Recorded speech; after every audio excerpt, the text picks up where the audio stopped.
58. Kate. Kate vio a Ted Buxton subiéndose al estrado. Llevaba camisa blanca, corbata azul y pantalones marrones. Era un hombre corpulento de 40 y tantos años, pelo moreno sin canas, peinado con la raya a un lado. Iba bien afeitado y desprendía un olor a jabón y a crema de zapatos que se quedaba en la nariz al pasar. Se había puesto sus mejores galas de domingo para venir al juzgado. En cuanto hubo prestado juramento, Korn se levantó con algo de dificultad para dirigirse al testigo.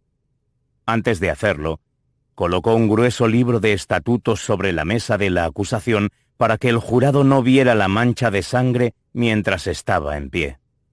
Kate también se fijó y se preguntaba cómo se lo habría hecho. No llevaba nada en las manos cuando la pierna le empezó a sangrar, así que supuso que sería una vieja herida, aunque parecía como si él mismo se hubiera provocado la hemorragia, como si estuviera castigándose. Algunos hombres poderosos son así. En su experiencia defendiendo a mujeres en demandas por acoso sexual, había oído todo tipo de historias de las víctimas. Por lo general, todas se reducían a lo mismo: un hombre incapaz de hablar o comportarse como es debido. Nada más. Era eso. El resto eran solo detalles. Pero algunos de esos detalles salían una y otra vez en casos distintos. Los hombres poderosos a menudo fantaseaban con el dolor o con la sensación de estar indefensos. Tal vez el fiscal se hiciera daño a propósito, pensó Kate. Señor Buxton, ¿a qué se dedica? Soy camionero. ¿Y dónde estaba usted la noche del 14 de mayo de este año? Estaba descansando en una parada de camiones en Union Highway. ¿A qué se refiere cuando dice descansando? Estaba echando un sueñecito en la cabina del camión. Aquel día había conducido muchas horas y necesitaba un descanso. Prefería ahorrarme el hotel y dormir en el camión. Kate pensó que Buxton le caía bien. Nada de tonterías. Parecía un hombre que estaba ahí para decir la verdad y nada más. ¿Ocurrió algo aquella noche? Nada. ¿Qué hizo al día siguiente? Pues ya había entregado la carga en la planta química. Vivo aquí en el pueblo y mi calle es demasiado estrecha para meter el camión, así que lo dejé en el aparcamiento del bar. Me fui a casa andando, pasé el día con los críos y por la noche mi mujer me llevó al bar para reponer gasolina y cargarlo de nuevo. De pronto, Buxton empezó a titubear. Tragó saliva, se aclaró la garganta para quitarse los nervios o los recuerdos emotivos y volvió a hablar con voz temblorosa y los ojos llenos de lágrimas. Estaba en el camión cuando vi algo moverse en la hierba al otro lado del aparcamiento. Fui a echar un vistazo y... Siga, por favor, señor Buxton. Y vi a las tortugas. Se hallaban apiñadas en un círculo. No sabía qué se estaban comiendo. Al principio no. Me acerqué a mirar y entonces vi unos pies. Tenía las plantas de los pies mirando hacia arriba. Estaban azules con la luz de la luna. ¿Y qué hizo entonces? Llamé al sheriff, contestó. Había oído que la hija de Edwards había desaparecido, así que no me lo pensé. Gracias, dijo Korn, y volvió a sentarse. Ted Buxton le caía bien al jurado. Atacarlo sería un error. Kate sabía que lo mejor era transformarlo en testigo de la defensa. Señor Buxton, ¿a qué hora llegó a la parada de camiones? Dijo Kate. Esa noche, sobre las 10:30 o así. ¿Y se quedó todo el tiempo en el camión? Sí, casi todo el tiempo. Tenía el tupper en la cabina. Bueno, creo que fui al baño de la gasolinera una vez, nada más llegar. Y ya. ¿Oía la música del Hawks Bar desde el camión? Sí. Después de cenar me eché. La música me tuvo un rato despierto.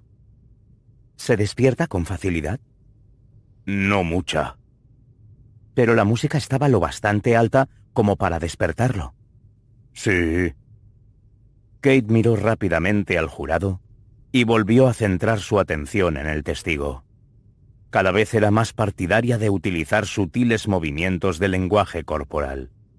A su manera, acababa de decir al jurado: «Esto es importante. No lo olviden. Ahora, miren esto».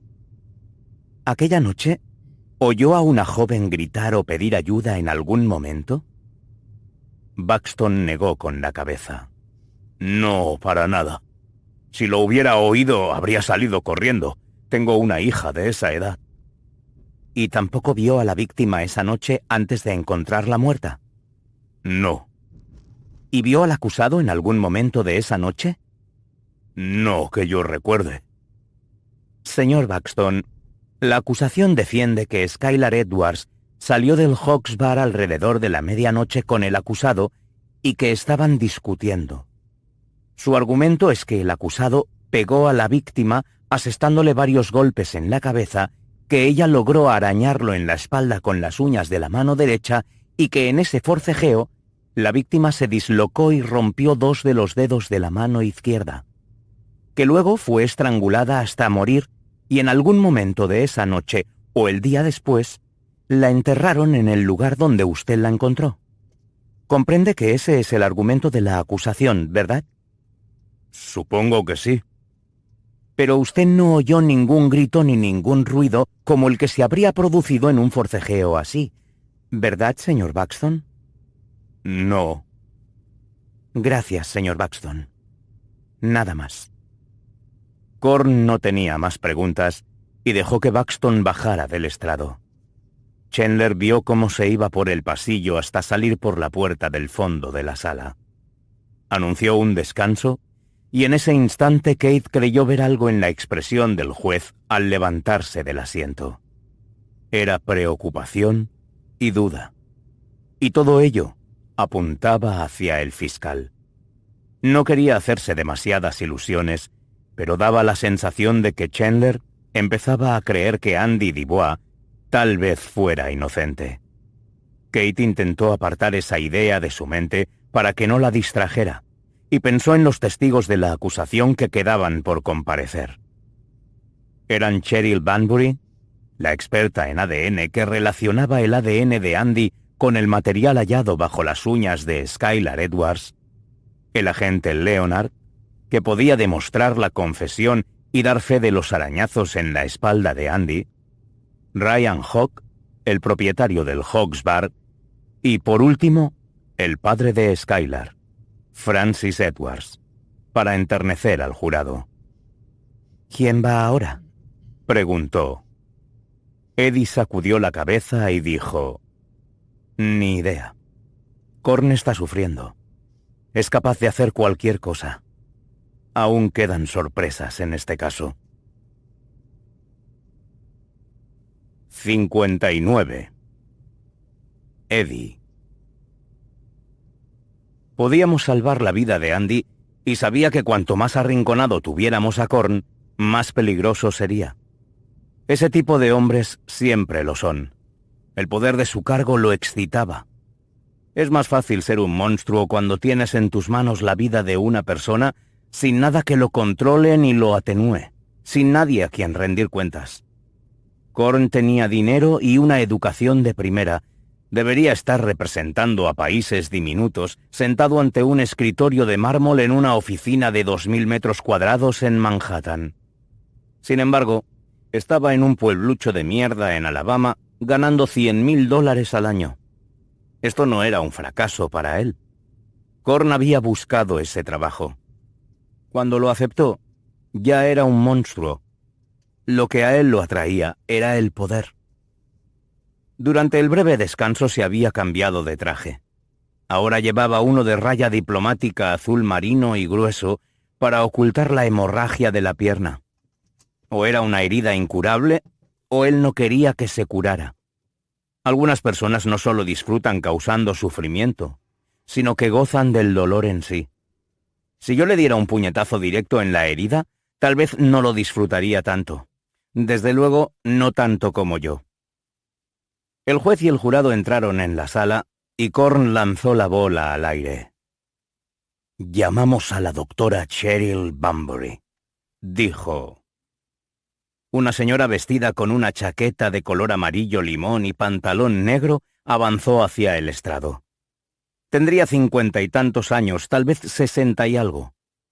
Su pelo moreno ya raleaba y lo llevaba recogido en una coleta. Su gesto era tenso, como si tuviera una pinza en la nuca, sujetando la piel de su cara y estirándola sobre el cráneo.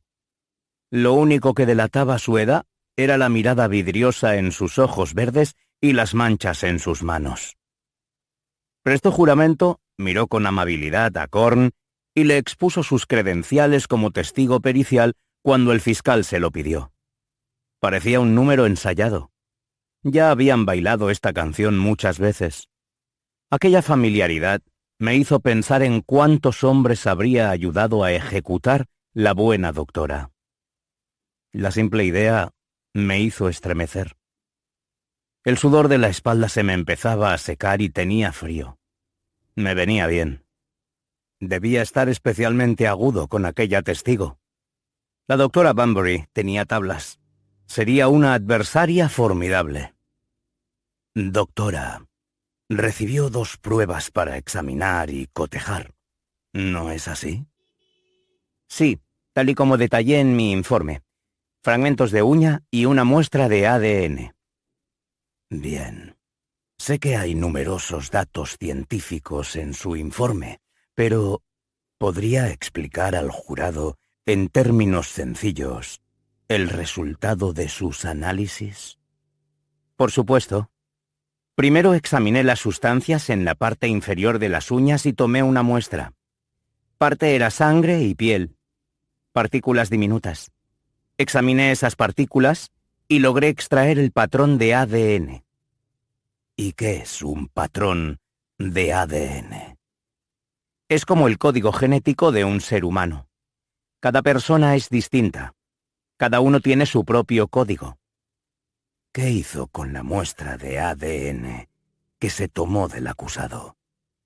«Extraje el ADN de la muestra obtenida con el hisopo e identifiqué los marcadores, es decir, las secuencias de ADN que nos ayudan a determinar el código. Luego comparé los marcadores de ADN de la sangre y la piel hallados bajo las uñas con la muestra de ADN del acusado». La doctora Bunbury dejó la respuesta en el aire e hizo una pausa mientras daba un trago de agua para que creciera la expectación del jurado. Era buena. Mi comparación dio como resultado que el ADN coincide científicamente. ¿Coincide? Científicamente, sí. Para que el jurado lo entienda con claridad, ¿quiere eso decir que la sangre y la piel halladas bajo las uñas de la víctima eran del acusado? En lo que a la ciencia respecta, sí. ¿Y qué probabilidad hay de que realmente sea el mismo ADN?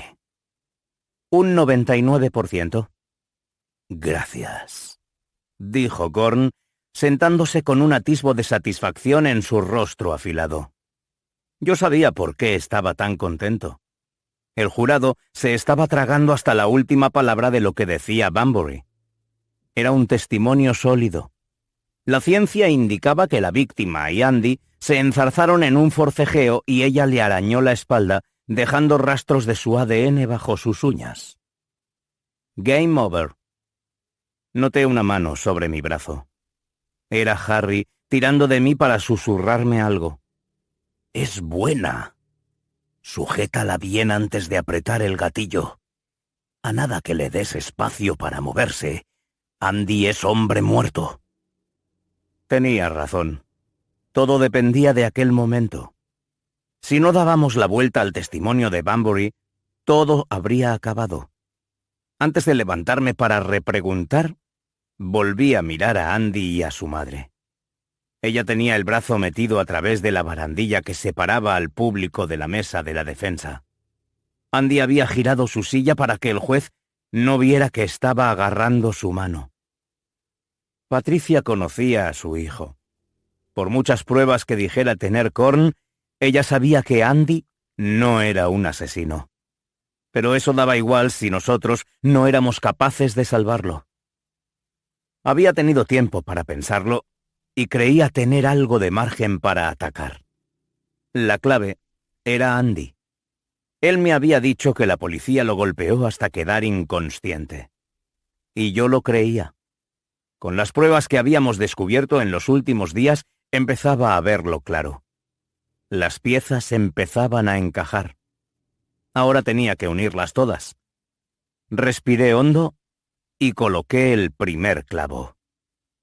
Doctora Banbury, ¿es cierto que la oficina del sheriff le entregó 2 muestras para su análisis? Sí, 2. Fragmentos de uña y una muestra de ADN del acusado. ¿Cómo llegaron a sus manos?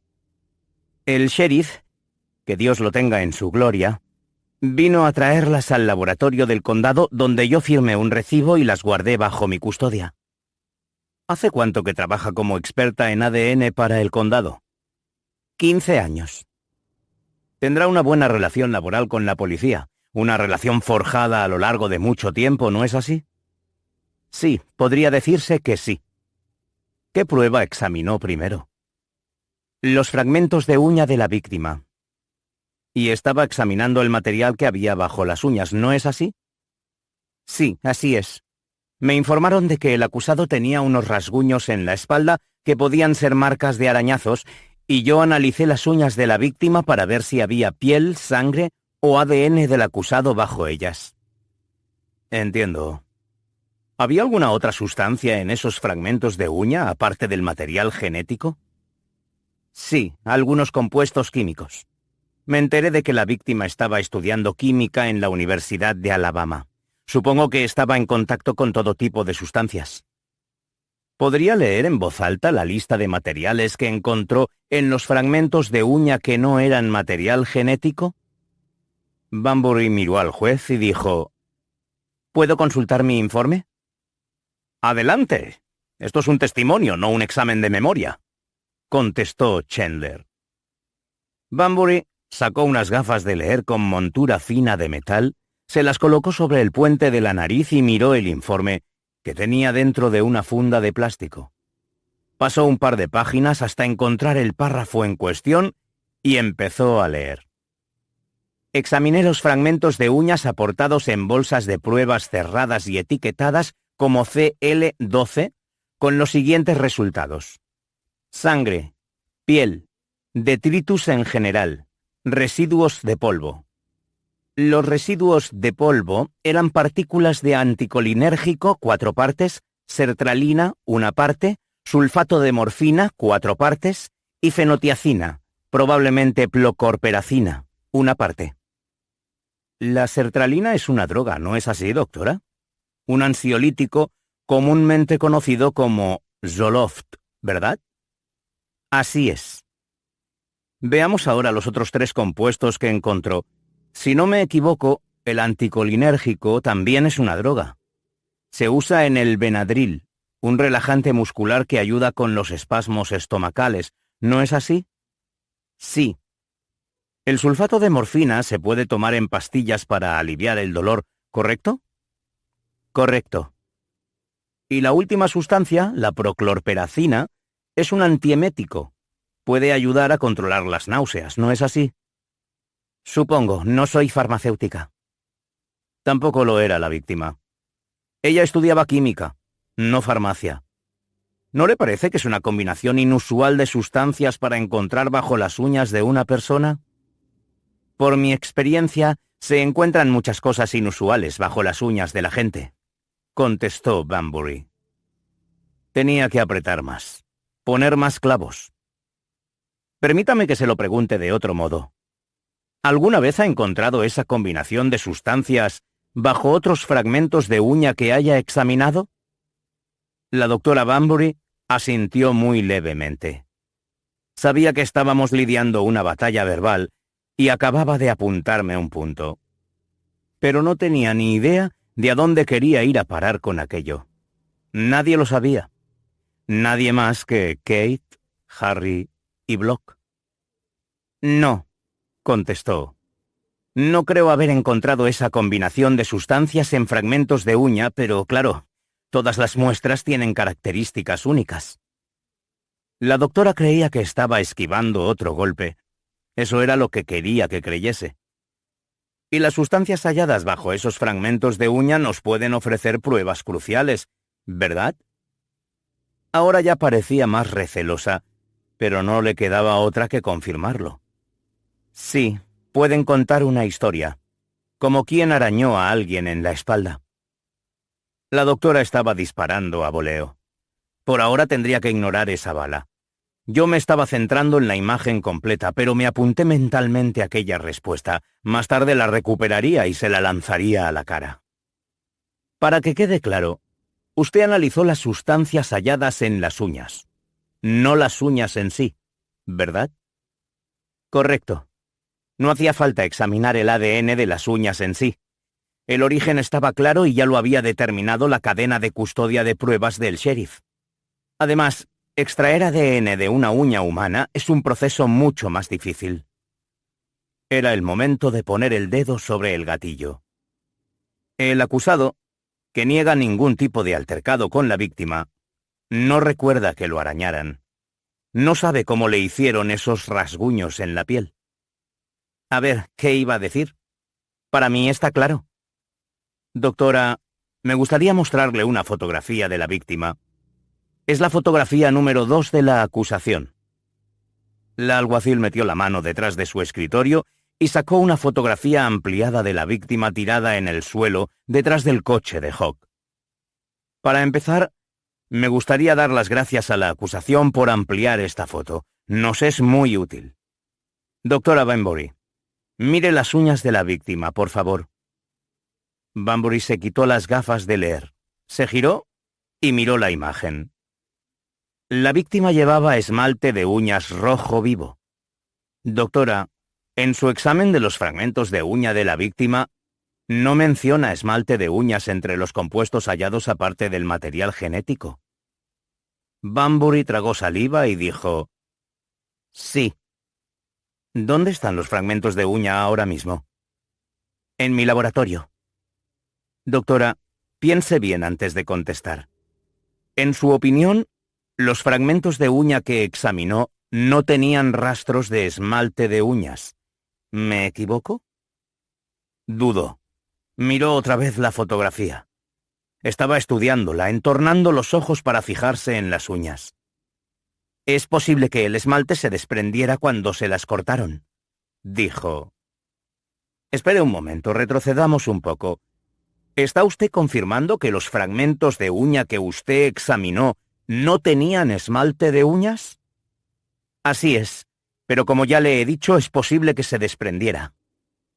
Supongo que sí, pero todo, sin dejar ningún rastro. Es posible, dijo ella. Me estiré para coger 3 copias de un documento que había sobre la mesa de la defensa. Le entregué una a la acusación y otra al juez. Señoría, a la luz de la respuesta ofrecida por la testigo, nos gustaría incluir este documento como prueba. Solicité. Esto es irrelevante, dijo Korn. Señoría, su relevancia quedará demostrada por la testigo. Chandler revisó el documento, tomándose su tiempo, leyendo cada palabra sobre la página. Yo no veo que sea relevante, y es posible que el jurado tampoco, pero voy a permitir la pregunta. Estamos en un juicio por asesinato punible con la pena capital, dijo. Había intentado restarle importancia al documento para que el jurado pensara que no era de valor, y así tal vez no le prestarían demasiada atención. Di una copia del documento a la testigo y le pedí que lo leyera. Así lo hizo. Al principio, la descolocó un poco que se lo estuviera mostrando, pero cuando llegó al pie de la página, su expresión cambió. Sus ojos se abrieron de par en par, se quedó boquiabierta y al instante miró a Korn. Él ya no podía hacer nada al respecto. Doctora, cuando mencionó al sheriff Lomax hace unos momentos, dijo Que Dios lo tenga en su gloria. Entiendo que era usted buena amiga del sheriff. Nos conocíamos por el trabajo. Supongo que con el tiempo se creó cierta relación, sí. Estaba tanteándola para sonsacarla, que no fuera demasiado evidente. Pero ella no me lo ponía fácil, así que tuve que preguntárselo directamente. Por su experiencia, ¿era honrado el sheriff? Era un buen hombre, sí. Bingo. Su esposa también lo creía.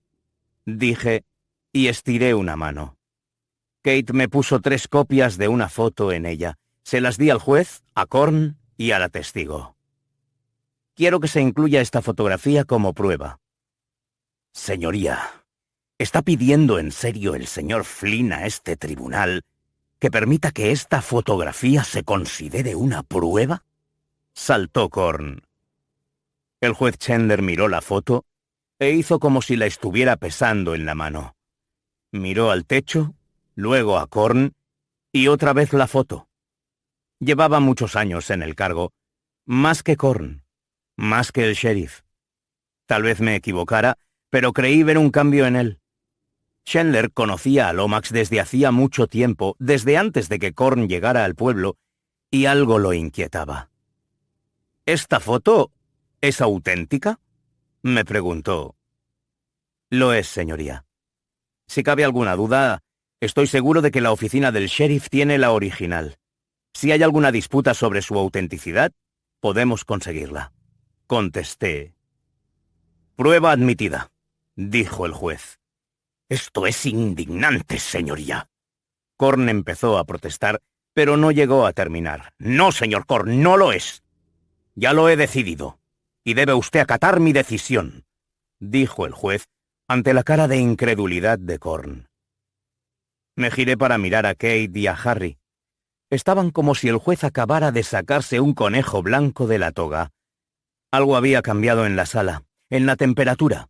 Un buque de guerra como Chandler no cambia de rumbo radicalmente como acababa de hacer. Supuse que había visto algo en aquella fotografía que lo había removido a nivel personal. Había saltado un piloto dentro de él, una alarma que no creía que tuviera. Entregué una copia de la foto a la testigo. Esto es una fotografía de una carta. La escribió Lucy Lomax, la difunta esposa del sheriff Colt Lomax. Probablemente fue lo último que él leyó. Lo encontraron muerto poco después y las autoridades creen que fue un suicidio. Le daré un momento para que la lea, pero es evidente que su esposa creía que era un buen hombre, pero que lo habían arrastrado por el camino equivocado. Bunbury leyó la carta. Bueno, yo tenía buena opinión de él, dijo. ¿Sabía que la esposa del sheriff, Lucy Lomax, estuvo años luchando contra un cáncer antes de morir hace unos días? Sí, lo sabía. El documento que tiene en la mano es el certificado de defunción de Lucy Lomax. Al pie de dicho documento, como es habitual en este condado, hay una lista de sus enfermedades conocidas en el momento de la muerte, así como una lista de la medicación que le prescribían. ¿Las ve? Sí. En el momento de morir, esta misma semana, Lucy Lomax estaba tomando Benadryl, Zoloft, sulfato de morfina y proclorperacina. La misma combinación de sustancias que usted halló en los fragmentos de uña que examinó, ¿no es así? Bunbury asintió. Para que conste en acta necesitamos que se le oiga decir sí o no. Sí, así es. También verá en la carta que dejó a su esposo que le da las gracias por cuidar de ella. Cito: «Me encanta cómo me has cuidado durante esta enfermedad. Tus masajes de pies, los baños, cómo me lavabas la cabeza y hasta me desmenuzabas las pastillas y me las metías en el yogur cuando no podía tragarlas». Los fragmentos de uña que usted examinó no eran de la víctima, ¿verdad, doctora? Usted examinó fragmentos de uña del sheriff Lomax. Lomax arañó la piel del acusado después de que éste quedara inconsciente por una paliza en su celda. Esa es la conclusión lógica. ¿No cree? Bunbury se sonrojó al contestar. Solo puedo hablar sobre las pruebas que hice. Yo no cogí las muestras. Hace un momento dijo que las sustancias que se encuentran bajo las uñas de una persona pueden contar historias, como quién arañó la espalda de alguien. En este caso es evidente quién hizo el arañazo y no fue la víctima. ¿Verdad? La doctora Banbury miró al suelo y se echó la coleta hacia atrás, quitándosela del hombro como si se estuviera apartando una conclusión que no quería afrontar. Yo examiné las muestras que me proporcionaron y saqué mis conclusiones basándome en la información que el sheriff me dio. Para el sheriff Lomax fue demasiado tarde, pero puede que no lo sea para usted, doctora Banbury. Se lo volveré a preguntar. ¿Cree ahora que los fragmentos de uña que analizó eran de la víctima? ¿O es posible que fueran del propio sheriff? A la luz de lo que he visto hoy, es posible que fueran del sheriff y no de la víctima, dijo Banbury. El ruido es un elemento importante en un juzgado. Jamás se queda en silencio, aunque debería. Todo el mundo susurra, tose, murmura y chista, constantemente. En ese momento, el único ruido que había en la sala provenía del jurado.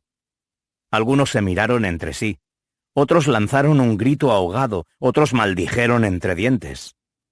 Era justo la reacción que quería, la que esperaba. Las casi 2 toneladas del peso que llevaba sobre mis hombros se movieron, aunque solo fuera un poquito. Sentí que mis pulmones se llenaban bien de aire por primera vez desde que Berlín entró en mi despacho y me habló de Andy Dubois.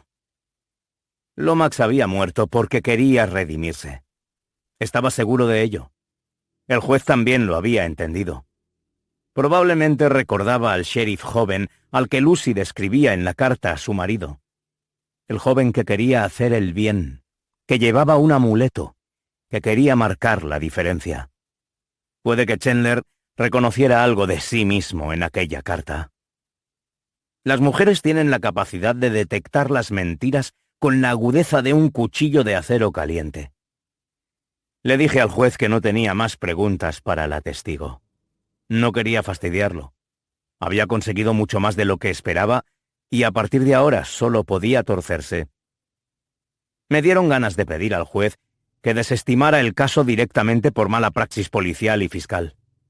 Pero sabía que no bastaba con eso. Aún no se había demostrado. Preferí guardármelo para mi discurso al jurado. Señoría, solicitamos un descanso para preparar a nuestros últimos testigos para mañana, dijo Korn. El juicio se aplazó hasta el día siguiente. Mientras recogía sus papeles, Korn me lanzó una mirada que me produjo un escalofrío.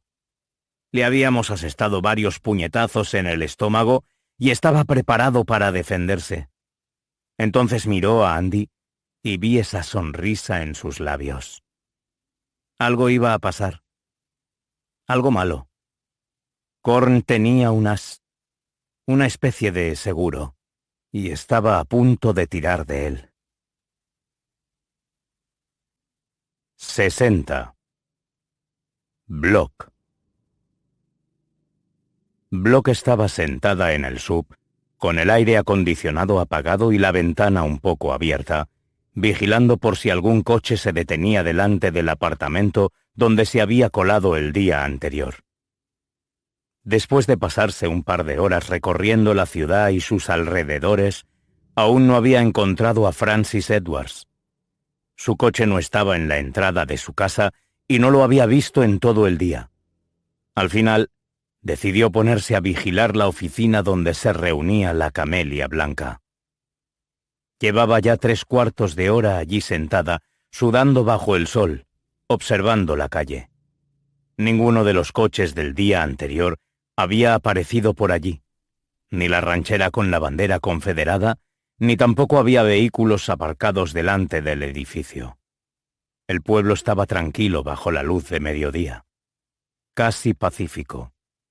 Y sin embargo, había algo amenazante en aquel aire húmedo, una sensación de maldad que Block no podía quitarse de encima. Hay pueblos americanos como Buckstown que tienen otra cara, una cara oscura, empapada de historia sangrienta y de odio. Abrió el tapón de la botella de agua fría que había comprado en la gasolinera y se bebió la mitad. Mientras volvía a colocarla en el compartimento para la bebida, notó algo en su visión periférica, algo que podría habérsele escapado 5 segundos antes. La puerta de la oficina se abrió. Un hombre salió por ella y la cerró detrás de sí. Llevaba la cabeza cubierta, traje gris claro y una bandolera al hombro. El sombrero ocultaba su cara en la sombra. No era Denver, ni Francis Edwards, ni tampoco Gruber. A él no le había visto en el edificio. El hombre no se quedó mucho tiempo en la calle. Un sub negro se detuvo junto a la acera y se subió al asiento del copiloto. Block giró la llave de contacto y salió detrás de ellos manteniendo la distancia. Llevaban cristales tintados, lo cual dificultaba ver el interior, pero le pareció que solo iban el conductor, el hombre del sombrero Panamá y nadie más en la parte trasera. El vehículo atravesó el pueblo y fue hacia las partes más pobladas, los suburbios mayoritariamente blancos.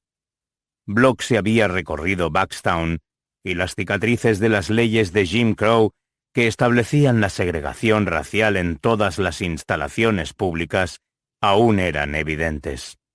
Los afroamericanos, los latinos y las pocas familias asiáticas que había visto estaban al otro lado de la ciudad, en viviendas pobres. Muy pocos vivían en las casas grandes y modernas que había al oeste de la calle principal. Sintió un cosquilleo de electricidad en el cuello al ver que el sub negro giraba a la izquierda en Peachtree Avenue, frenaba y se detenía delante del 491. Aquella era la casa de Edwards. Sacó la cámara de la guantera, enfocó el sub e hizo una foto de la matrícula. La comprobaría en cuanto tuviera tiempo. Entonces ajustó el zoom de la cámara para ver mejor al hombre que se estaba bajando del asiento del copiloto. 61. El pastor. El pastor se desabrochó la chaqueta, se descubrió y dejó la prenda sobre uno de los archivadores. La oficina no estaba ventilada y tampoco quería abrir las ventanas para así evitar llamar la atención en la calle. Cogió las carpetas que necesitaba del archivador, lo cerró, luego sacó los planos de la mansión del gobernador y se los metió en la bolsa junto con las carpetas. Se tomó un momento para mirar a su alrededor. Su visión había nacido en aquella habitación. Las grandes cosas que estaban por venir habían surgido de conversaciones en aquel lugar. Conversaciones secretas. Y ahora, 2 hombres darían vida a sus sueños. Todo aquello por lo que había trabajado se reducía a lo que ocurriera hoy. Se echó la bandolera al hombro, cogió el sombrero y se lo puso. Hacía un calor espantoso, capaz de rajar las aceras. Le recordaba a cuando estaba dentro de la caja.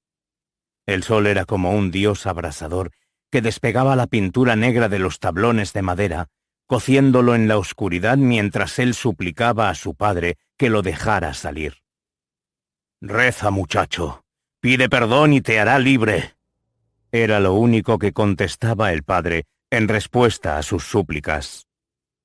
Así que el pastor rezaba. Pedía que su padre muriera igual que su madre, y lo dejara en paz. El padre del pastor acabó muriendo. Una muerte lenta. Él estaba en casa de visita después de su primer verano en la universidad.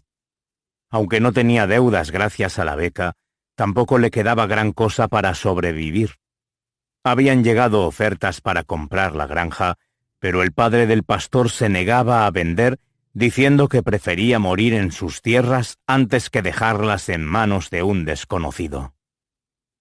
Cuando la policía encontró su cuerpo, estaba en la parte trasera de la casa, junto al tocón de cortar leña, que no era más que un trozo plano de roble. La base lucía cicatrices donde clavaban el hacha al terminar de cortar leña. El padre del pastor estaba tirado boca abajo junto al tocón, con el pie izquierdo parcialmente seccionado. Al sheriff le pareció evidente que el hombre se había resbalado, se golpeó el tobillo con el hacha y se desangró rápidamente. Pero el pastor sabía que no fue así. Su padre tardó varias horas en desangrarse después de asestarle un hachazo en el tobillo. Podía haber puesto fin a su sufrimiento mucho antes. Solo hacía falta un hachazo en el cuello o en la cabeza. Sin embargo, lo que hizo fue atarle la pierna con un alambre fino y clavar el otro extremo al tocón. Su padre intentaría arrastrarse hacia la casa para llamar por teléfono o incluso llegar al porche delantero y pedir ayuda desde allí. Pero si lo hacía, sería sin un pie. Al final, el hombre pidió auxilio a su hijo, lloró y suplicó que lo soltara. «¡Suéltame, por favor!», exclamaba. «Rece, padre. Pida perdón», fue su única respuesta mientras lo veía morir. Hacía calor aquel día, igual que hoy, el 7º día. El día en que sus ángeles liberarían su fuego sobre la tierra y llamarían a las armas a los hombres en la primera batalla de lo que creía iba a ser una guerra santa. La oración no salvaba a nadie. Para eso había que actuar. Al salir a la acera soleada, el pastor miró a su alrededor, protegidos los ojos bajo la visera. Vio un sub de color oscuro a lo lejos, demasiado para ver si había alguien dentro. Miró su reloj y esperó un poco. Entonces llegó un sub negro y se montó. Denver arrancó mientras él se abrochaba el cinturón y miraba por el retrovisor lateral. El sub de color oscuro se incorporó al tráfico detrás de ellos. «¿Nos está siguiendo?», dijo Denver. «Puede», contestó el pastor. «¿Quiere que lo pierda de vista?» «No, no hará falta. Que nos siga. Puede que nos venga bien», dijo el pastor. Atravesaron el pueblo y entraron en los barrios blancos de clase media. Siguieron por Peachtree Avenue y se detuvieron delante de la casa de Francis Edwards. «Ya sabes lo que tienes que hacer esta tarde cuando dé la señal, ¿verdad?», preguntó el pastor, entregándole las carpetas que había cogido de la oficina. «Creo que sí. Mis chicos están listos. Los tengo en alerta máxima. Con la armadura puesta, bien motivados y las armas cargadas en los coches. Solo tengo que dar la orden». «Bien. Revisa otra vez las carpetas. Asegúrate de que no hay errores. Empieza con los judíos y luego seguid con el resto del pueblo». Dicho eso, el pastor se pasó la correa de la bandolera sobre la cabeza, se recolocó la gorra y bajó del coche. Subió por el camino que llevaba hasta la casa de Francis con sus llaves, entró, cerró bien la puerta y se puso unos guantes. Sacó un portátil de la bolsa, lo colocó sobre la mesita baja del salón, lo abrió y lo encendió. Después sacó los planos de la mansión del gobernador y una funda de plástico y los colocó sobre el sofá. Mientras iba hacia la puerta de atrás, miró el suelo de la cocina. Aún podía oír los ruiditos de Esther asfixiándose. Había una llave puesta en la cerradura de la puerta. La giró, pero cuando iba a abrir, vio una silueta saltando por encima de la valla al fondo del jardín y desaparecer entre la hierba alta. El pastor se agachó, apoyó la espalda contra la pared y sacó su arma. Apuntó la Glock hacia la ventana en la parte superior de la puerta. En cuanto viera aparecer una cabeza, le metería una bala. 62. Block. Había hecho varias fotos con el zoom, pero llevaba la cabeza cubierta y la cara quedaba oculta. En cuanto vio que la figura entraba en la casa, giró el volante, dio marcha atrás y fue hasta el final de la manzana. Con el móvil en la mano, llamó a su contacto, le leyó el número de matrícula, le pidió que contestara rápido por mensaje y colgó. Un helicóptero sobrevolaba la zona. Era el segundo que había visto hoy. La parte trasera de las casas daba a una arboleda que separaba la urbanización de la siguiente. Block avanzó entre los árboles hasta encontrar la valla del jardín de los Edwards. Mediría 1,5 metros y era sólida. Cogió carrerilla y saltó por encima. Hacía tiempo que no cortaban el césped. Tenían bancos aquí y allá, un cobertizo y una parte pavimentada con muebles de jardín junto a la entrada trasera de la casa. Fue hacia la puerta que suponía daba a la cocina, manteniéndose agachada y sin hacer ruido. No se veía a nadie por la ventana del salón. Llegó a la puerta. Tenía a Maggie en su mano derecha. Levantó la mano izquierda por encima de la cabeza para agarrar el pomo. Entonces se detuvo y pensó en asomarse por el cristal de la parte de arriba de la puerta. Si no lo hacía, no sabría dónde se metía. Tal vez estuviera armado. Lo haría deprisa. Solo un vistazo. Era el procedimiento policial estándar para entrar sin llamar. Si se puede echar un vistazo por una ventana y recabar algo de información sobre los ocupantes, es oro puro. Su corazón había subido de ritmo. No tenía la respiración acelerada, pero la carga de adrenalina que recorría su cuerpo hacía que los pulmones bombearan con más fuerza. Gracias al entrenamiento y perfeccionamiento del agarre, la pistola no le temblaba en la mano. Esperó un poco. Cerró los ojos y trató de controlar la respiración. Tenía miedo, y era absolutamente normal. Todo policía tiene miedo antes de atravesar una puerta. Todos. El miedo te mantiene despierto, pero también te lleva a cometer errores. Es imposible detenerlo. Lo único que hay que hacer es controlarlo. A ella le habían disparado estando de servicio. La salvó el chaleco antibalas, pero nunca lo olvidó. Por eso llevaba un cañón y sabía cómo usarlo. El entrenamiento y su instinto le otorgaban un segundo de ventaja sobre cualquier persona en cualquier casa. Con eso bastaba para que Maggie disparase. Y no quería verse en una situación en la que no bastara con eso. Nunca más. Especialmente hoy, que su chaleco de Kevlar seguía dentro de la maleta, en el hotel. Antes de asomarse, tiró con suavidad del pomo de la puerta. Se movió. No estaba cerrada con llave. No tendría que romper el cristal ni derribar la puerta. Podía colarse sin más y eso le daría un par de segundos más antes de que el hombre que había entrado en la casa se diera cuenta de su presencia. Cada segundo contaba. Block apoyó el peso sobre los talones y estiró las rodillas para asomarse. 63. El pastor. El pomo de la puerta se empezó a mover. Alguien estaba al otro lado, ahora mismo. No había tiempo para esperar a que asomase la cabeza por el cristal. Disparó 2 veces a la derecha del pomo y se hizo una grieta en el cristal justo encima. Aguzando el oído, oyó el ruido de un cuerpo golpeando contra el porche, seguido de un gemido y luego silencio. El pastor se levantó y corrió hacia la entrada de la casa.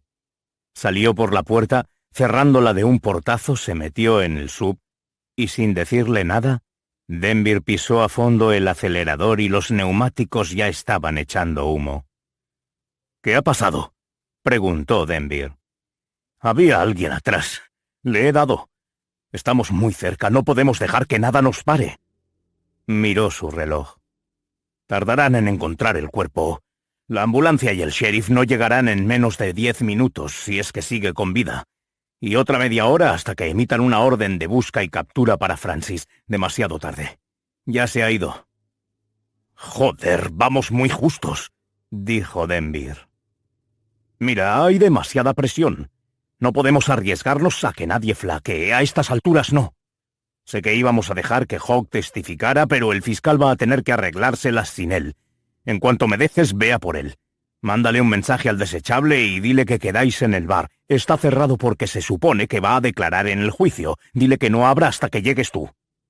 Y lo hago como dijimos. Sí, destroza un poco el local. Llévate lo que tengan en la caja y que parezca un robo. Vale. El pastor se descubrió y tiró el sombrero al asiento de atrás. Era una gorra de béisbol. 64. Block.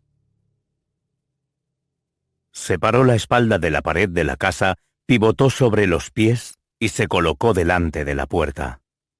Máxima visión del interior y estaría lista para lanzarse al suelo y disparar en cuanto viera a alguien. Iba a coger el pomo y de pronto paró.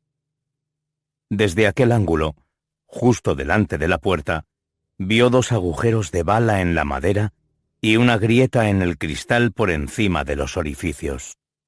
Cuando entró después de que asesinaran a Esther Edwards, la puerta no estaba dañada. Esto tenía que ser posterior. Tras observar el porche, vio que había varias tablas astilladas. Era reciente. Tal vez de hacía unas horas, o incluso menos. Le llegó un mensaje de texto al móvil.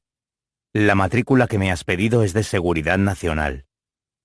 Block abrió la puerta y el hombre de la cocina se quitó el sombrero Panamá y dijo: Me preguntaba cuánto tardaría en entrar.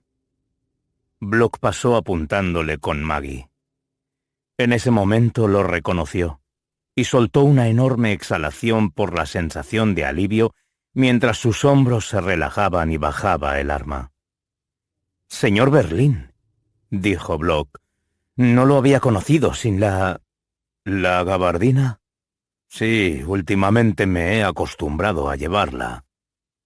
Eddie me dijo que usted informaría al FBI, pero no creíamos que viniera». «Llegados a este punto, es inevitable que me involucre, señorita Block.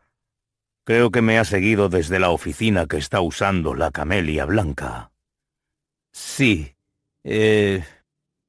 estaba vigilando la casa. Vi a un hombre con una gorra de béisbol entrar por la puerta delantera y yo vine por detrás. Me disparó 2 veces desde el suelo de la cocina. Una la paró el chaleco, la otra casi me vuela los sesos. Se fue por la puerta principal. Registré la casa y luego volví a la oficina. Venga a ver esto».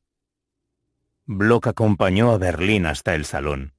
Vio un ordenador portátil abierto y los planos de la mansión del gobernador sobre la mesa baja. De repente se abrió la puerta de la entrada y Block iba a desenfundar, pero Berlín le sujetó la mano y dijo que se relajara. Un tipo rubio vestido con traje negro, camisa blanca y corbata negra entró.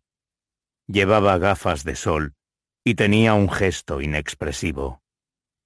«Este es el señor Anderson», dijo Berlín. «Seguridad Nacional. Es mi conductor». Anderson asintió. Block hizo lo propio y volvió a centrarse en los planos. «¿Los ha cogido de la oficina?», preguntó. «No, los dejó aquí el hombre de la gorra. Por eso volví a la oficina para comprobarlo. La han vaciado y han dejado los planos aquí. Y también este ordenador. Mire». Pasó un dedo por el panel táctil y la pantalla se encendió. Al acercarse, Block vio un chat abierto. Leyó por encima el título del foro y un par de comentarios. Era un chat de extrema izquierda discutiendo planes para manifestaciones, ataques a grupos de extrema derecha y hablando de qué podía hacer Antifa para ayudarlos. ¿Qué es esto?, preguntó. Lo han dejado aquí para que parezca que los comunistas han radicalizado a Francis Edwards. ¿Radicalizado? ¿Por qué? Nada más hacer la pregunta, cayó en la cuenta. Sacó el móvil y llamó a Eddie. «Eddie, estoy en casa de Francis Edwards, con Berlín», dijo, y entonces le explicó lo que le había pasado a Berlín y también lo que había encontrado. Eddie lo pilló al instante. No hizo falta darle explicaciones. «Nos hemos estado haciendo la pregunta equivocada sobre el caso», dijo. «Joder, no entendíamos por qué nadie quería matar a Skylar Edwards, y es que ella no era el objetivo. Era Francis. ¿Pero por qué? ¿Por qué él?» «Por su trabajo», contestó Block. «¿Por qué es camionero?», dijo Eddie. «No», dijo Block. «No es un camionero autónomo y tampoco trabaja para una empresa de transportes. Trabaja para Solan Chemicals». Se hizo el silencio. Berlín le hizo un gesto para que le pasara el teléfono. «Soy yo», dijo Berlín. «He estado hablando con Solan Chemicals. Francis se ha presentado a trabajar hoy por primera vez en varios meses y ha salido cargado. Les he preguntado dónde está ahora mismo y dicen que ha apagado el localizador. No quiero emitir una orden de busca porque no sé en quién puedo confiar dentro de la policía local. Aún no. He contactado con la oficina del gobernador y están en alerta máxima. Tengo al FBI y a Seguridad Nacional buscando con helicópteros el camión». Eddie dijo algo, pero Block no pudo oírlo. Tampoco le hizo falta. Era lo mismo que habría preguntado ella. «¿Qué hay en el camión?». «Propileno», dijo Berlín. Block maldijo, cerrando los ojos. Si un tanque lleno de propileno estallaba, podía provocar una blef, es decir, una explosión por expansión del vapor de un líquido en ebullición. Cada pocos años se producía una en algún lugar del mundo. La mayoría no sabía qué era y tampoco aparecía en las noticias. Pero un profesor de ciencias químicas como Gruber debía saberlo. Una explosión blef de un tanque de propileno podía arrasar una manzana entera de una ciudad como Manhattan. Berlín seguía con el teléfono pegado al oído, pero sin dejar de mirar a Block mientras hablaba, como si se dirigiera a los dos. «Edward se ha radicalizado, pero no por la extrema izquierda. Lo ha captado la Camelia Blanca, han ido a por él, lo han adoctrinado y han destrozado su vida de manera sistemática. Un hombre lleno de rencor, con una misión y sin ninguna razón por la que vivir, es extremadamente peligroso. Se va a inmolar. No tengo ninguna duda. La única pregunta es, ¿a quién pretende llevarse por delante?». 65. Harry. Harry dejó el vaso vacío de bourbon sobre la barra y se pidió otro. Eddie había ido a comprar unos sándwiches y una botella de agua.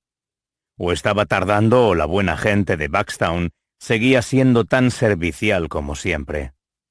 El camarero del Chanterelle era tan joven que probablemente aún no podía beber, y parecía contento de ello. Al servirle otro bourbon, lo miró como lo haría un parroquiano de esos que se sientan en primera fila en la misa de las 8 de la mañana del domingo y sabe que en el fondo es mejor persona que el resto de la congregación. «Con este van 6», dijo el barman. Harry se quedó mirándolo y dijo, «¿Qué años tienes?». «Lo suficientes para servirle una copa», contestó. «Muy bien. Pues mientras sigas echando, nos vamos a llevar de maravilla». «¿Cuántos planea tomarse?». «Los que haga falta, chico». «¿Por qué?». «Por nada. No es bueno beber tanto, ¿sabe? Harry se reclinó en el taburete como si fuera a mejorar la situación alejándose del camarero. Eres el primer barman que he visto que no quiere emborrachar a la gente. Siento tener que decírtelo, pero puede que no estés hecho para este trabajo. El chico sirvió el bourbon, deslizó el vaso hacia Harry y siguió sacando brillo a las jarras de cerveza con su trapo. El pequeño bar del Chanterelle tenía una mesa redonda detrás de Harry y unas puertas dobles que daban a la zona de recepción. Al lado de estas había una cristalera por la que el camarero podía ver a la recepcionista en todo momento. La pared a la izquierda de Harry estaba cubierta de fotos de viejas estrellas de Hollywood: Frank Sinatra, Dean Martin, Brigitte Bardot, Audrey Hepburn y otros. Harry notó que no había ninguna de Sammy Davis Jr. A su derecha había una ventana que daba a la calle. Harry no le quitaba ojo. Estaba abierta de modo que, si alguien entraba en el hotel o aparcaba delante, lo oiría. El bar no tenía televisión ni música. Era como una sala de aeropuerto, pero con menos ambiente. De pronto, un camión pequeño se detuvo delante del hotel. Iba demasiado deprisa e hizo rechinar los frenos. Harry estiró el cuello para ver al conductor. Era Francis Edwards. Estaba muy sonrojado, con el pelo apelmazado por el sudor y respiraba con dificultad. Tenía un móvil en la mano. La pantalla se iluminó. Dio un toque sobre ella, miró el hotel, luego otra vez a la pantalla y le dio varios toquecitos más. Entonces se llevó el teléfono a la oreja. Harry oyó un teléfono sonando. Hizo girar el taburete y dio un trago a su bourbon. El teléfono dejó de sonar cuando contestó la recepcionista. No podía oír lo que decía, pero asumió que estaba respondiendo con la frase habitual y el mismo tono mortífero que parecía usar para todo. Su expresión cambió de repente. Miró hacia la puerta del hotel. Jamás había visto a alguien con un moreno tan oscuro. Su cara parecía una nuez por la dureza también, pero en ese momento la vio palidecer. Colgó el teléfono bruscamente y miró a ambos lados, estirando las manos con las palmas hacia arriba. Estaba hablando sola. Harry miró otra vez por la ventana y vio a Francis dejar el móvil e inclinarse hacia adelante para ver mejor la entrada del hotel. «¿Qué demonios está haciendo?», dijo el camarero. Había dejado las jarras de cerveza y ahora miraba hacia recepción por encima del hombro de Harry a través de la cristalera. Harry siguió su mirada de incredulidad y vio que la recepcionista le hacía gestos para que fuese hacia allí y luego empezaba a sacudir los brazos desesperadamente como si estuviera haciendo señales a un avión para aterrizar. «Disculpe», dijo el camarero. Levantó la barra y salió del bar. La recepcionista lo agarró y se lo llevó fuera. Francis vio cómo salían, hinchó las mejillas de aire y golpeó la cabeza contra el reposacabezas. Entonces sacó otro móvil, uno distinto al que tenía antes. Era un modelo viejo, tal vez un Nokia con pantalla pequeña. De pronto sonó el teléfono de Harry. Era Eddie. «Saca a Kate, Andy y Patricia ahora mismo del hotel. Yo estoy a unas manzanas de allí». «¿Qué está pasando?», preguntó Harry. «Es Francis Edwards. Él era el objetivo de todo el plan. Mataron a su hija y a su mujer para desmoralizarlo, y ahora le han dado un enemigo. Lleva un camión con suficiente propileno como para volar medio pueblo. No quiero brindarle un objetivo, así que hay que...» «Está aquí fuera, en el camión», dijo Harry. «¿Cómo? Ve a por Kate y los clientes y sal de ahí». «Llama tú a Kate», dijo Harry. «Está en su habitación». «Harry, no sé qué pretendes hacer, pero quítatelo de la cabeza. Tú ve a por Kate y...» Harry colgó. Dejó caer la cabeza hacia adelante y pensó en su chaqueta, que estaba doblada sobre el asiento, con la Colt 1911 en el bolsillo. Desde luego, la vida tiene sus momentos. Hasta cierto punto puede definirse por las decisiones que se toman en un instante. Y Harry había tenido unos cuantos.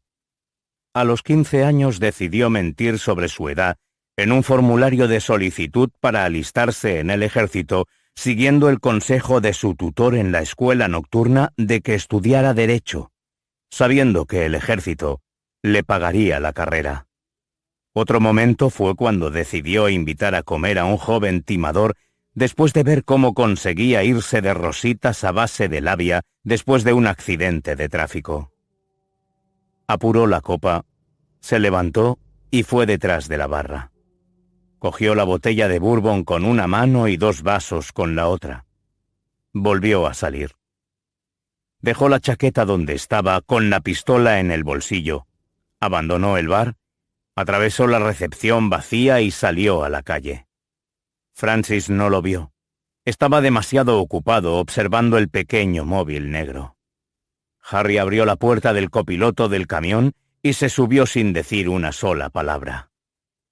«¿Qué coño hace?», dijo Francis. Sus lágrimas se le mezclaban con el sudor. Tenía los ojos húmedos y enrojecidos. Harry vio un número en la pantalla del móvil. Era de esos teléfonos que tienen un botón con un icono de teléfono verde para llamar y otro rojo para colgar. Francis tenía el pulgar sobre el botón de llamar. Harry sabía que en algún lugar del camión había otro teléfono desechable que funcionaría como detonador en cuanto recibiera una llamada. Ese detonador activaría un circuito, provocando una explosión lo bastante grande como para romper el tanque y prender su contenido. Harry cerró la puerta, soltó un vaso en su regazo y empezó a servir bourbon en el otro. Uno doble, generoso. Puso el vaso medio lleno sobre el salpicadero delante de él, sirvió otro y lo dejó en el centro del salpicadero. «¿Le apetece?», dijo Harry. «Usted es uno de esos malditos abogados de Nueva York, los que han venido para que suelten al hombre que mató a mi hija. Yo no bebo con tipos como usted». «Como guste», dijo Harry, bebiéndose la copa de un trago. «No tiene ni idea de lo que está pasando», dijo Francis. «Será mejor que se vaya». «Sé que este camión es una bomba», dijo Harry.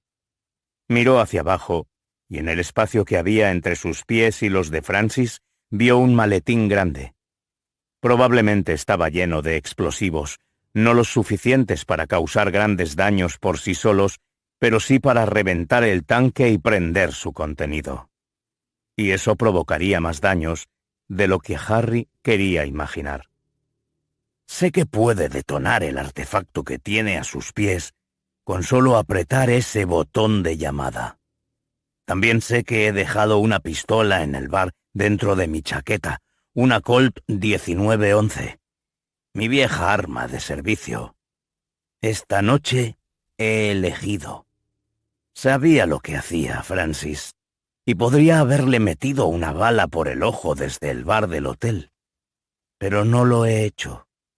He venido con una botella y no tengo intención de bebérmela solo». A juzgar por su cara, Francis no sabía qué decir. Harry sirvió otro trago y dijo: «Mire, sé que está sufriendo mucho. Siento profundamente lo que le ha pasado a su hija y a su mujer. Por lo que he leído sobre Skylar, era una chica especial, una buena persona. Eso no sale así sin más. Yo creo que usted es un buen hombre y que su esposa también era una buena mujer. El dolor, la tristeza, la injusticia pueden cambiar a la gente». Con la respiración pesada, Francis dijo: «Todo el sistema está en contra nuestra, contra los blancos. Antes no podía verlo». «Sabe perfectamente que eso no es verdad. La gente que le ha metido esa idea en la cabeza, los que le han dado este maletín y ese teléfono, a esa gente Usted no les importa. Esa gente se alimenta de odio. Es lo único que tienen. Me cuesta creer que hubiera odio en su casa cuando Skylar era pequeña. Los niños no odian a los demás. Eso se enseña, se aprende. Usted no le enseñó toda esa mierda a su hija. Ella se hizo amiga de Andy y no le importaba de qué color fuera su piel. A usted tampoco debería importarle. Lo que importa es que la mató, y ustedes lo están ayudando, dijo. Harry sirvió otro trago y dijo: el otro día estuvo usted en el juzgado y seguro que entre el fiscal, los periódicos y los telediarios estará al corriente de cómo va el juicio. Ahora sabe que hay muchas preguntas sobre la noche del asesinato de Skylar que el fiscal es incapaz de contestar. Skylar no murió en ese aparcamiento. Alguien habría oído el forcejeo. Y fue Lomax quien arañó la espalda de Andy. Lo que analizaron buscando la sangre de Andy fueron trozos de sus uñas, no de las de Skylar. Interrumpiendo a Harry, Francis dijo: Lomax sabía que Dubois era culpable. Simplemente quería asegurarse de que no se iba de rositas. Harry bajó la cabeza. Lomax vio una detención fácil. Le daba igual coger al verdadero asesino de Skylar. Solo quería a alguien a quien condenar. Lomax tenía sus propios problemas. Su mujer enferma y un hombre venenoso comiéndole la oreja todo el día. Él también estaba sufriendo. Mire, la gente que sufre puede hacer dos cosas. O trata de asegurarse de que nadie más pase por lo que ellos están pasando, o intenta que todo el mundo sufra tanto como ellos. Usted sabe que solo una de esas dos opciones tiene futuro. Si hace sufrir a otras personas, será preso del sufrimiento toda su vida. Lo sabe. Por eso no se ha bajado del camión. Podría irse a 1 kilómetro de aquí y detonar este artefacto, pero aquí está. Quiere acabar con todo.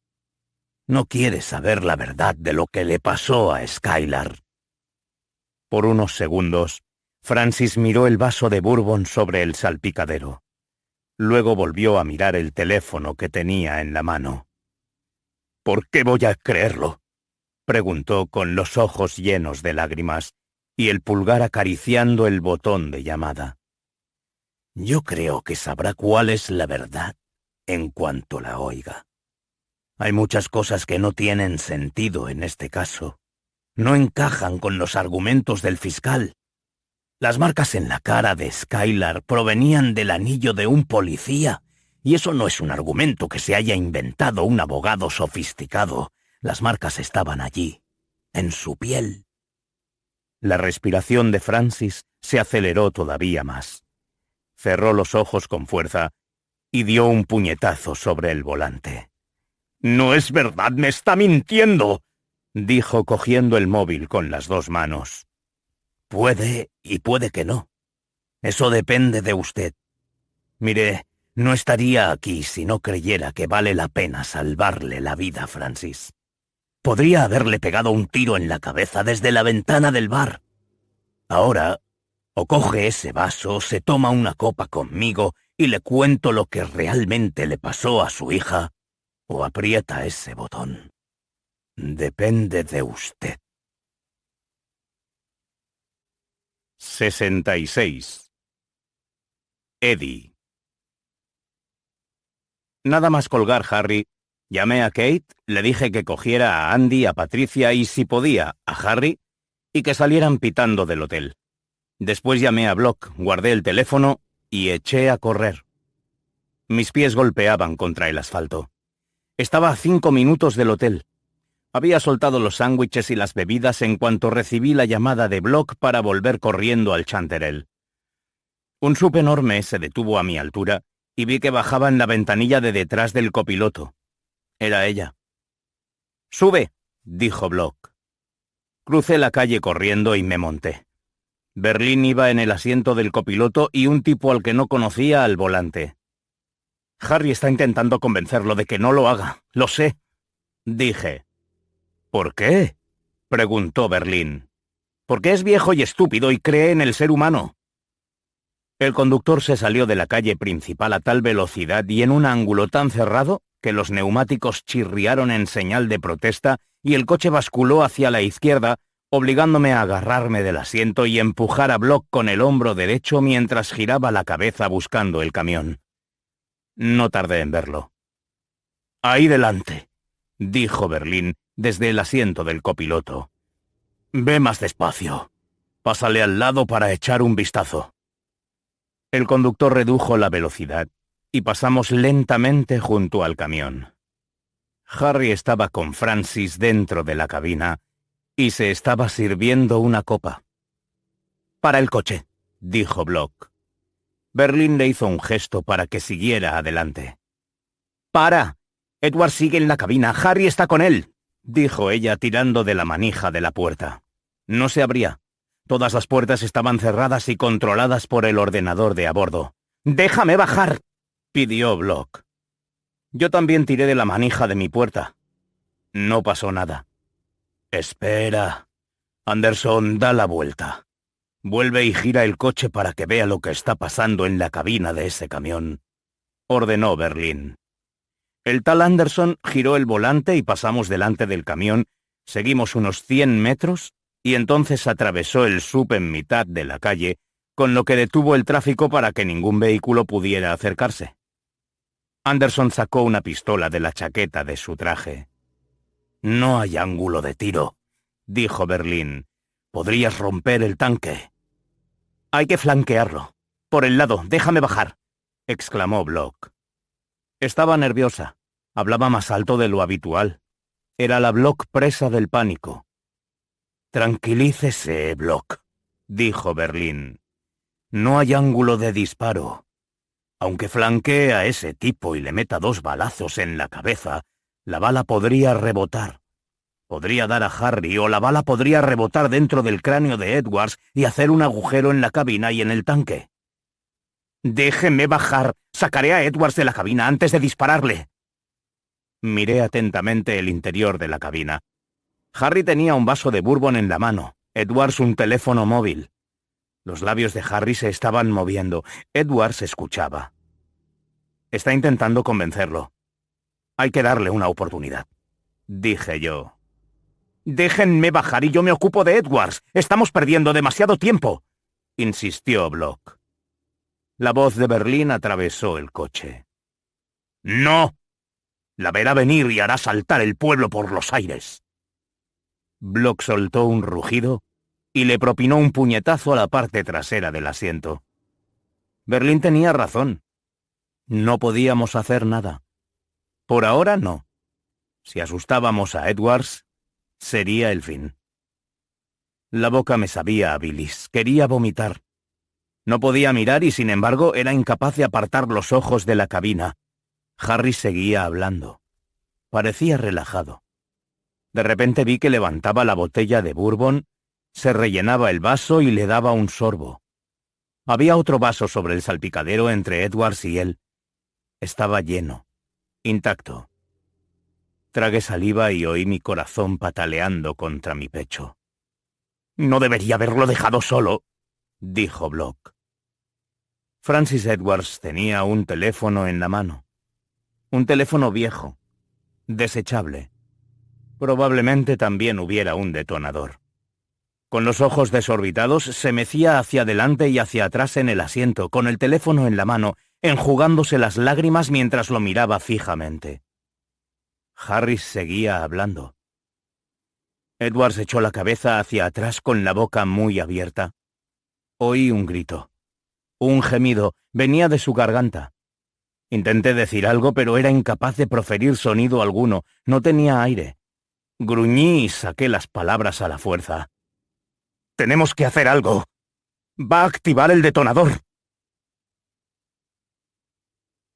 67. Kate. Kate despertó de repente. Se había dormido sobre el tocador, con la cabeza apoyada en su antebrazo y un mar de papeles delante. Seguía con el traje puesto. Su teléfono estaba sonando. Era Eddie. «¿Sí?», dijo con la voz aún espesa por el sueño. «Hay un camión con una bomba a la puerta del hotel. Coge a Andy y a Patricia, salid por detrás ahora mismo y alejaos del edificio. No vayáis por delante. Si ves a Harry, sácalo, pero si no, vete». Colgó antes de que Kate pudiera procesar la información y menos aún contestar. Miró a su alrededor. Sus carpetas y apuntes estaban desperdigados por toda la cama y la mesa. Los necesitaba. La defensa de Andy dependía de ello. Se levantó, diciéndose que debía mantener la calma. Intentó respirar hondo, pero no funcionó. El pecho se le estaba cerrando y notaba calambres en el estómago. El pánico empezaba a dominarla. Dejó los documentos donde estaban, corrió al piso de abajo y comenzó a aporrear la puerta de Andy y Patricia. Andy abrió de inmediato. Estaba viendo la televisión con su madre. Al principio se atragantó con las palabras, pero se apoyó en el marco de la puerta para tranquilizarse y dijo: «Tenemos que salir de aquí ahora mismo. No estamos a salvo». Andy volvió a entrar en la habitación, mientras Kate sostenía la puerta y empezó a hacer la maleta. «No hay tiempo para eso. Tenemos que irnos ya, ahora mismo», ordenó Kate. Patricia intentó levantarse de la cama y soltó un grito de dolor al apoyar todo su peso sobre el tobillo hinchado. El día le había pasado factura, igual que todos los demás. Andy la levantó. Estaba en bata y pantuflas y él llevaba unos pantalones de chándal y camiseta. Andy ayudó a su madre a ponerse en marcha, cargando con el peso de su lado malo. La agarró por un brazo con una mano y la rodeó con el otro brazo para que no perdiera el equilibrio. Con cada paso que daba, Patricia fue recobrando fuerzas y el tobillo se acostumbró al peso. Salieron de la habitación. Kate soltó la puerta y los condujo por el pasillo hasta las escaleras. No había más huéspedes en el hotel. Estaban en el primer piso, sin ascensor. Bajaron las escaleras lo más rápido que pudieron. Patricia se agarraba a la barandilla con una mano y a Andy por el lado malo. Llegaron a la planta baja. El bar, el salón y la recepción estaban vacíos. La puerta de entrada se encontraba abierta de par en par. Kate oyó un motor grande encendido. Eddie le había dicho que no salieran por la puerta delantera. No podemos ir por ahí», dijo jadeando. No era por correr. Le faltaba el aliento porque estaba a punto de entrar en pánico. Y esto le mermaba las fuerzas y no la dejaba pensar. Cerró los ojos con fuerza, soltó un taco y se clavó las uñas en las palmas de las manos. Necesitaba algo, una sacudida, un destello que la despertara de aquella energía nerviosa que comenzaba a dominar su cuerpo y su mente, nublándolo todo. Funcionó. «La cocina», dijo. El Chanterelle solo servía desayunos, a elegir entre tortitas y huevos o huevos y tortitas. Tenían las dos cosas. Los jueves había gofres con bacon. Se servía en el salón. Kate echó a correr por el pasillo hacia una puerta con un cartel que decía «Solo empleados». Giró el pomo y la puerta se abrió, revelando una cocina pequeña con la pared cubierta de azulejos blancos, amarillentos por la grasa, y una parrilla al otro lado de la isleta de acero inoxidable en el centro. Junto a la parrilla había una salida de incendios. «Vamos», dijo. Andy y Patricia la siguieron por la cocina, rodearon la isleta y entonces vio que la barra de la salida de incendios estaba rota. La empujó, la golpeó con un hombro y la puerta terminó por abrirse. La aguantó mientras salían Andy y Patricia. Había un escalón entre la cocina y el aparcamiento de atrás. Una vez fuera, Kate salió y la puerta se cerró de golpe a su espalda. Andy y Patricia estaban allí de pie. inmóviles. «Tenemos que alejarnos del edificio. Ahí...» No llegó a terminar la frase mientras se unía a ellos. Se encontraban en una zona de almacenamiento en la parte posterior, llena de sillones, un viejo colchón y cajas de cartón en un espacio poco mayor que las habitaciones del hotel, y una parte cerrada con una valla metálica de 3 metros de altura. La valla tenía una puerta hecha de barras de aluminio y alambre, con un cerrojo de seguridad que atravesaba la barra de metal que formaba parte del marco de la puerta. El cerrojo tenía un candado. «¿No podemos salir?», dijo Patricia casi sin aliento. En parte era por el cansancio, pero también tenía miedo. El candado no era nuevo, pero parecía ser sólido y muy seguro. Kate buscó algo pesado a su alrededor, cualquier cosa con la que romper la cerradura. Había una vieja bombona de gas oxidada y pegada al suelo detrás de unas bolsas de basura, pero no se veía capaz de levantarla. También vio una vieja lata de pintura, pero no sería lo suficientemente pesada. Arrimándose a la puerta de la valla, estarían a unos 3,5 metros del edificio. No era suficiente. Si la bomba estallaba, no estarían a salvo, ni de broma. Andy pasó corriendo por delante de ella y saltó hacia la valla. Trepó por encima y se dejó caer al otro lado. Allí había un callejón con más basura y cajas viejas apiladas. «Vete, Andy, sal de aquí», dijo Patricia, con las lágrimas brillando en sus mejillas bajo la luz de la luna. Andy miró a Kate, luego a su madre, se volvió y echó a correr por el callejón. Kate respiró hondo, rodeó los hombros de Patricia con su brazo y miró hacia el hotel. Era un viejo edificio de madera. Se derrumbaría como una caja de cerillas. La valla era demasiado alta para ella, y aunque lograra trepar hasta arriba, lo cual dudaba, no estaba dispuesta a dejar a Patricia allí. «Venga, vete tú también. Yo estoy bien», dijo Patricia. «No pienso dejarla», contestó Kate. Oyó un ruido en el callejón. Pasos. Algo se dirigía hacia ellas muy deprisa. Agarró a Patricia por los hombros con mucha suavidad y se apartaron de la valla. Tal vez era alguien de la Camelia Blanca que venía a asegurarse de que no salían vivos del hotel. Viendo la figura acercarse, Kate cogió una bocanada de aire tembloroso y lo soltó con lágrimas.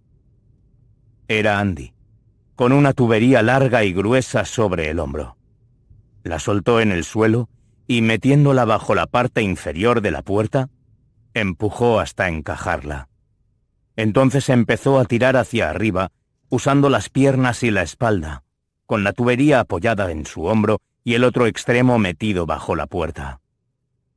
Las barras de aluminio que formaban la estructura de la puerta empezaron a rechinar y a torcerse, escupiendo briznas de óxido por las bisagras.